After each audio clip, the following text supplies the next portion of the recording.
Dieu, tu vas rester muet, tu ne parleras pas jusqu'à ce que ta femme accouche. C'est ce qui s'est passé. Et comme l'enfant Jean était un enfant si spécial pour Dieu, qui verra accomplir une œuvre parfaite et particulière, Dieu a laissé des instructions à l'ange de donner à sa servante et son serviteur, de sorte que cet enfant-là, dans le ventre de sa maman, pendant les 9 mois de grossesse, que sa maman ne consomme pas ni du vin ni de l'alcool. Parce qu'il devait être un enfant sain. Lorsqu'il devait naître, le rasoir ne devait pas toucher sa tête. Il ne devait pas consommer de l'alcool pour qu'il garde toujours sa sainteté. Lorsque l'Éternel laisse tomber des ordonnances pour ta vie, c'est qu'à partir de là, il y a un mystère qui va te permettre de devenir grand. Amen. Quelqu'un me comprend bien? Amen. Lorsque Dieu te donne une révélation particulière, c'est que partant de cette révélation, il veut faire de toi quelqu'un de grand. Ce n'est pas pour rien que l'Éternel laisse tomber des paroles sur la vie d'un individu, d'une femme ou de l'homme. Ce n'est pas pour présenter, non. Ce n'est pas pour rendre cette relation spirituelle aussi particulière, non. Mais Dieu le fait ainsi parce qu'il a un plan. Il a un plan avec toi pour plusieurs. Mais comme Dieu passera par toi pour agir dans la vie de plusieurs, il est clair que tu seras un homme béni, une femme bénie de Dieu. Amen. Je veux dire à une femme qui ne fait pas d'enfant dans ce quartier qui m'entend, de ne pas se décourager. Ton ventre sera porteur de grandes destinées. L'enfant qui naîtra de tes entrailles sera une grande femme, sera un grand homme. Parce que Dieu ne fait pas une femme stérile pour rien. S'il n'a pas voulu que tu accouches, que tu enfantes maintenant, c'est parce que certainement de ton ventre devait sortir des personnes, des héros et des héroïnes. Pas n'importe qui, pas n'importe quoi. C'est pourquoi tu n'accouches pas dans le désordre. Alléluia. Toi qui as déjà fait un enfant, même dans les conditions qui ne plaisent pas à Dieu, cela ne veut pas dire que ton enfant aussi est maudit, non. Mais l'Éternel a un projet pour chacun d'entre nous. Tu as aussi béni dans le nom de Jésus-Christ. Alors, l'enfant Jean va naître. Et son nom sera Jean. Jean parce qu'il est fort. Jean parce qu'il est vaillant. Jean parce qu'il sera le précurseur de Jésus. Le précurseur signifie quoi? Celui qui vient pour préparer l'arrivée de Jésus. Jésus était son cousin. Et Jésus était l'enfant de Marie. Marie est la cousine d'Élisabeth. Élisabeth est la maman de Jean. Amen. Donc Jean est venu au monde. Jean a grandi dans la parole de Dieu. Jean a grandi dans les instructions bibliques. Jean a grandi selon la loi divine. Jean a grandi selon que l'ange de Dieu avait parlé, envoyé de Dieu, pour laisser les instructions à sa mère et à son père. Donc Jean a grandi dans tout ce qui constitue la sainteté divine.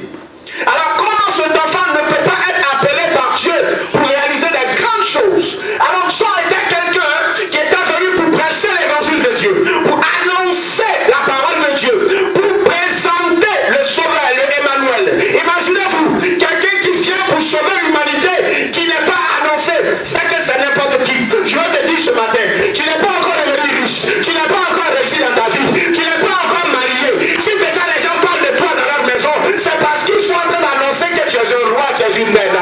Tu n'es pas n'importe qui, alléluia. Je n'ai pas entendu la main de quelqu'un ce matin. Si les gens s'asseyent pour parler de toi, c'est parce qu'ils sont en train de préparer ton avènement. C'est parce qu'ils sont en train de préparer ton jour. Ils sont en train de préparer la lumière qui va briller sur ta royauté. Tu n'es pas n'importe qui, tu n'es pas n'importe quoi. Donc il faut qu'on parle de toi pour préparer ton chemin, comme Jean a parlé de Jésus, pour préparer sa naissance. Jésus-Christ est né. Amen. Et quand Jésus est né, Jean va continuer son travail. Jean ne s'est pas intéressé à aller tout le temps faire des choses qui plaisaient à lui-même Jean. Il faisait la volonté de son Dieu. Amen. Et la Bible nous dit, au commencement était la parole. Et la parole était avec Dieu. Et la parole était Dieu lui-même. Au commencement de toutes choses, avant que toi tu ne sois créé, avant que les professeurs dans nos écoles vont nous enseigner que le premier homme sur terre était venu de la nature des singes, ce professeur-là, avant qu'il ne vienne au monde, pour enseigner cette fausse doctrine de la nature, alléluia, même si à l'école on a dû accepter, pour évoluer en croissance de connaissances estudiantiles, mais on sait que quand on rentre dans